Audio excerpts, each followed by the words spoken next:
wadaad haddaba culimmadii maalintaa ku jiray oo ay muuqato in tusaalihii garaadku uu ku duxay ayaa waayadii dambe waxaa la arki jiray mar walba isaga oo gacanta midige waran deelaysan ku wata isla markaasna kitaabka qur-aanka ahi uu garabka uga laalaado maalin dambe ayaa ina dhallinyari wuxuu ku yidhi awgayow labadaani ismaba lehee maxaad u wada sidataa maad mid iska dhigtid wadaadkiina wuxuu ku jawaabay weer uu inankii la yaabay asuu wiilwaal madaxa u ruuxi lahaa waa weedhii ahayd maandhow kitaabkana eebbaan u sitaa warankana aadane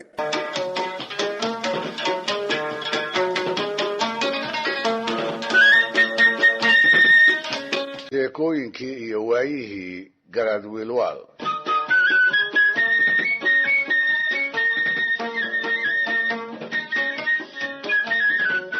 dhegaystayaal xilligii wiilwaal talinayay iyo kadibba soomaalida hiddaheeda laguma aqoon madaxda cusubi inay ka leexdaan raggii hore ee ay guddoonka ka dhaxleen tabihii ay wax ku maamuli jireen si fudud uma ay soo rogi jirin xeerar hor leh oo iyaga uun la fil ah ha yeeshee guddoonka banka jigjiga iyo geyiga ku xeeran kolkii wiilwaal loogu dhawaaqay ayuu la soo baxay xaajo ugub ah oo uu hiddaha kaga bayray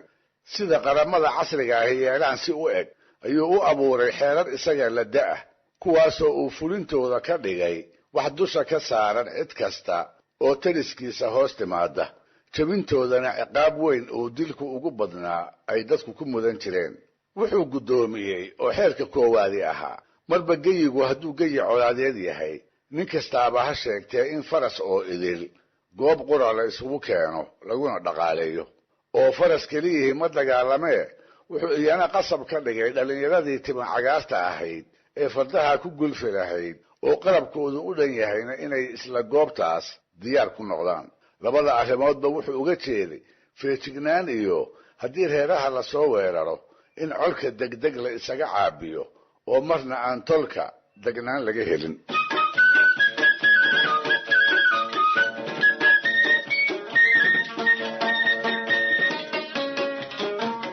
xeerka labaad ee uu soo rogay wuxuu ahaa karinla awr oo idil in isna meel lagu wada hayo oo baadi iyo banjoognimo laga dhowro taana wuxuu uga dan lahaa haddiiba ay lama huraan noqoto col aan la iska celin karin in laga qaxo in gaadiid la'aan awgeed aan reeraha qaarkood meesha lagaga tegin hadhowna aan la darfagoosan markaad haddaba u fiirsato fardaha ciidanka iyo awrtaba siduu ugu taliyey ayay kuu caddaanaysaa in garaadku ahaa tabaha dagaal aqoonta nin wax weyne uga bilownaayeen dhinaca diyaarka dhigidda joogtada ah ee ciidamadana aan wax u ogayn ammaanduulayaashii la xilliga ahaa ee bari iyo galbeedba dunida ka caanbaxay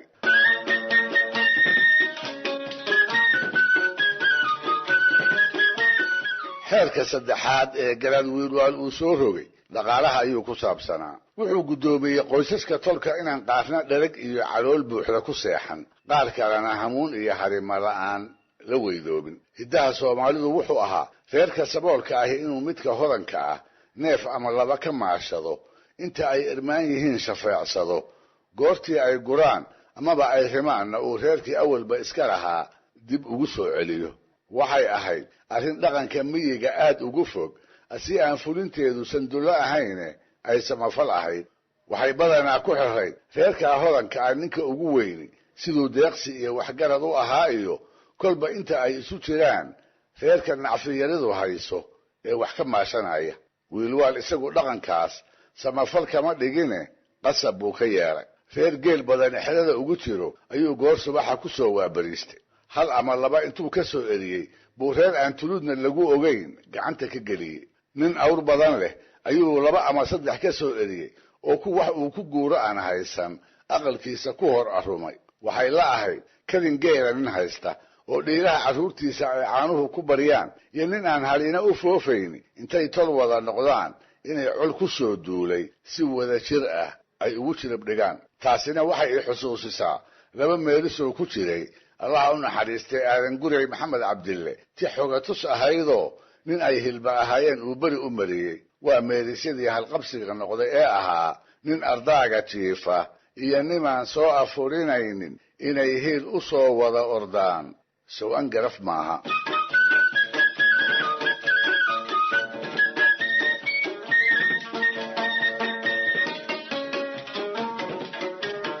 qabaa'ilka Soomaalida iyo kuwa gaaluhu waxay muddo dheer ahaayeen xoolo raacata darisa wixii ka horeeyay qarnigii 20aadna waxay labada qowmiyadood si joogto ah ugu halgami jireen lahaanshaha ceelasha iyo dhulka ay biyihiisu dhow yihiin ee waraabka xoolaha iyo dadkaba aan looga maarmi jirin dhinaca Soomaalida waxaa dirirta ugu badnaa wiilwaal iyo tolkii uu garaadka u ahaa gaalahana waxaa boqor u ahaa dagaalyahan macangag ah oo gaalgurey ay Soomaalidu u taqeen haddaba dabayaaqadii qarnigii 18aad ayay dagaalo ba'an deegaanka Jigjiga labada qolo ku dhaxmareen inkastoo gaaluhu ay xoogaa bartiraha ka itaal roonaayeen haddana si ay ku dhacdayba waxay markii dambe gaareen is-afgarad ku saabsan biyo qaybsiga ceelkii banka Jigjiga loogu soo aroori jiray waxay ku heshiiyeen maalinta gelinkeeda hore inay gaaluhu ka cabaan gelinka dambana uu bartiruhu xoolaha ka waraabsado reer gurigana uga dhaansado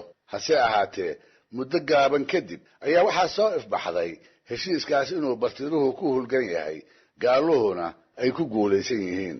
sababtuse maxay tolow ahayd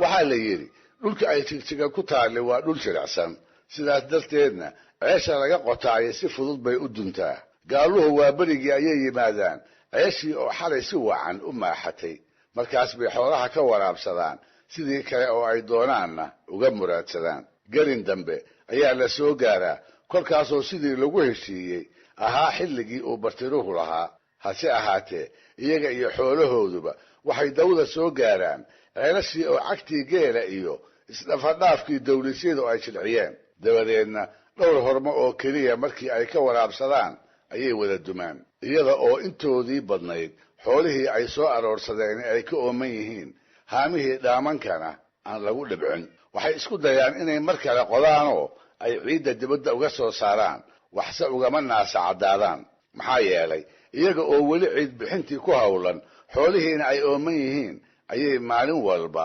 qorraxdu ka dhacdaa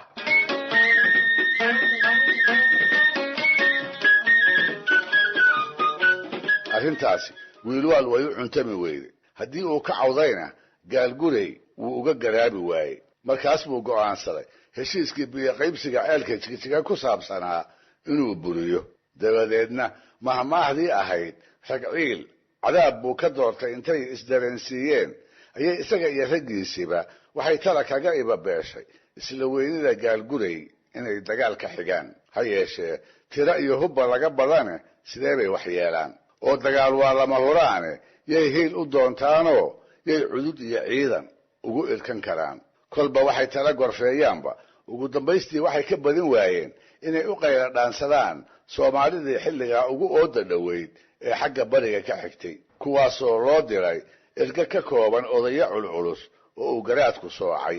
aadna uu ugu kalsoonaa maxaa xigida waana qayb tobnaad oo ka mid ah waayihii iyo sheekooyinkii garaad wiilwaal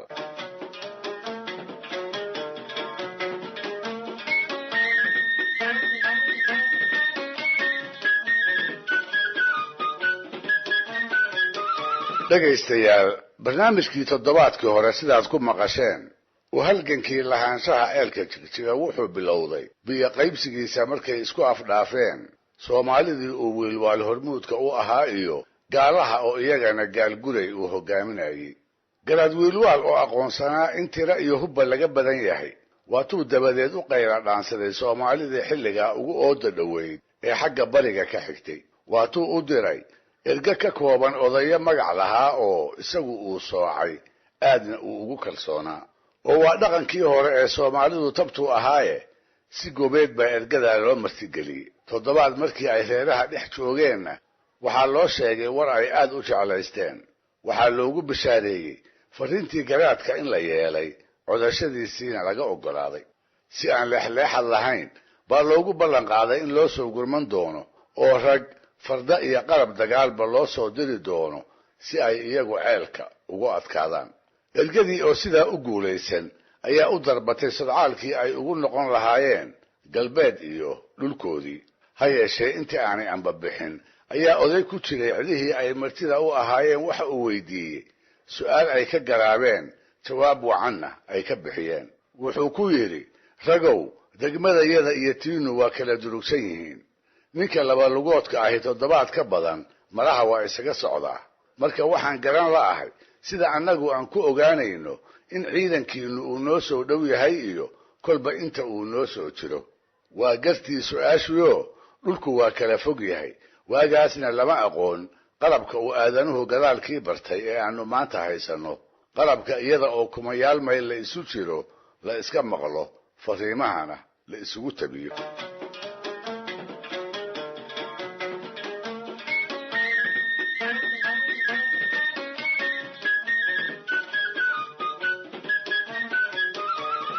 odayadii ay su'aashu ku socotay ee martida loo ahaa ayaa isku noqday cabbaar kadibna ergadii ayay u yimaadeen iyaga oo jawaab u wada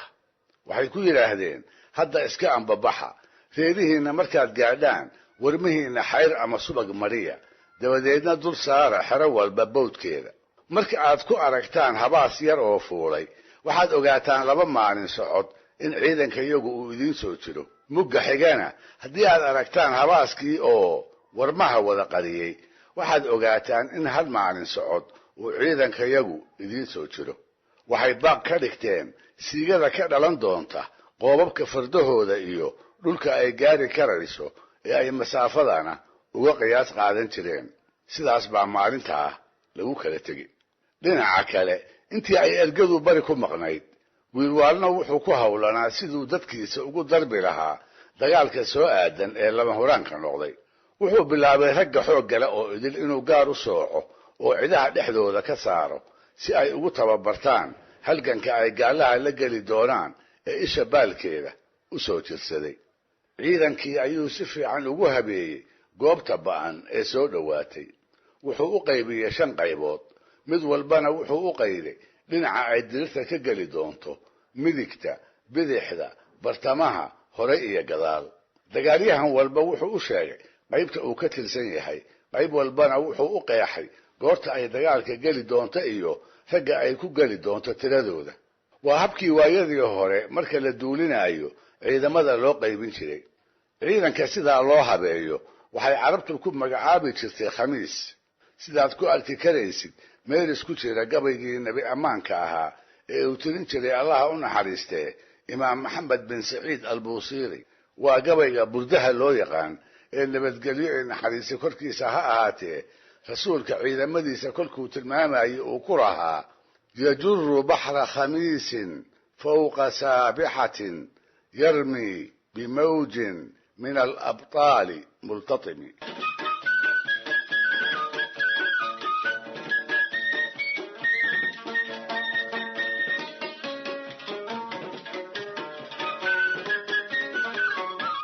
garaad wiilwaal waxaa ka go'nayd dirirta soo aadan inuu isagu ku guulaysto sidaa darteed wuxuu ku kacay tallaabo aan looga horraynin oo ninkii fulayoobi lahaa oo idil uu ku quusiyey colka meel ka gadaalaysa geed ku yaal ayuu labadiblo wuxuu ugu xiray axmed wiilwaal oo ahaa curadkiisii oo carruurtiisa oo dhan ugu jeclaa markaas buu dagaalyahanadii qaybaha ciidankiisa inta kulmiyey waxa uu ku yidhi nin walbow ogow gacantayda midig ayaan ku gowrici doonaa ninkii dib u jeesta oo goobta ka carar inta is yidhaahda geedka axmed ku xiran yahay gadaalka mara waxay ahayd digniin kulul dhaar culusna uu ku adkeeyey gaalguray qudhiisu ma fadhiyin ismana dhigan weligiiba wuxuu ahaa nin aad u dhiifoon wuxuu og yahay abaabulka dagaalka ee dhinaca soomaalida ka oogan bartamaha banka jigjiga ayuu ka dhigtay saldhig iyo goob uu ku ciidan urursado dhowr cisho gudahoodna wuxuu soo dhoobay guutooyin ku hubaysan dhammaan wixii qalab dagaal ahaa ee degaanka geeska afrika xilliyadaa laga yiqiin maalin walba dhanka uu bartiruhu joogo ayuu ciidamadiisa u soo durkiyaa ilaa ay isu soo jirsadeen meel ay iska arki karaan waxay ka ahayd daandaansi waase lagu gartay